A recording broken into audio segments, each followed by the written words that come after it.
దేశవ్యాప్తంగా సంచలనం సృష్టించిన 2020 నాటి సంతాకులం లాకప్ డెత్ కేసులో మదురైలోని 1వ అదనపు జిల్లా సెషన్స్ కోర్టు సంచలన తీర్పు వెలువరించింది.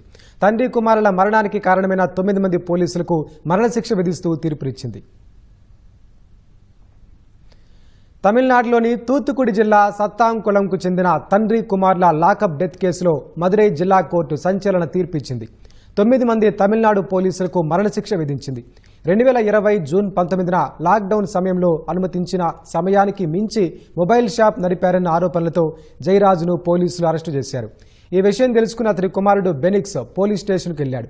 ఆ సమయంలో తన తండ్రిని పోలీసులు కొడుతుండటంతో బెనిక్స్ అడ్డుకున్నాడు. దీంతో అతన్ని కూడా అరెస్టు చేశారు. అనంతరం ఇద్దరిని రాత్రంతా పోలీసులు చిత్రహింసలకు గురిచేశారు.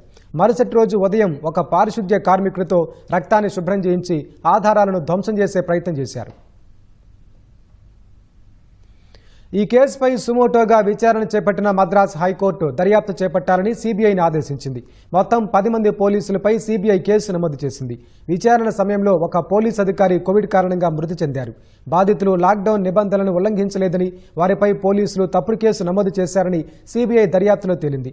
బాధితుల గాయాల నుంచి కారుతున్న రక్తాన్ని వారితోనే తుడిపించినట్లు విచారణలో వెల్లడైంది.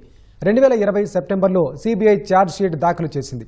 2022లో అదనపు ఛార్జ్షీట్ను కోర్టుకు సమర్పించింది. వాటి ఆధారంగా దర్యాప్తు చేపట్టిన మదురై జిల్లా కోర్టు గత నెల 23న 9 మంది పోలీసులను దోషులుగా తేల్చింది.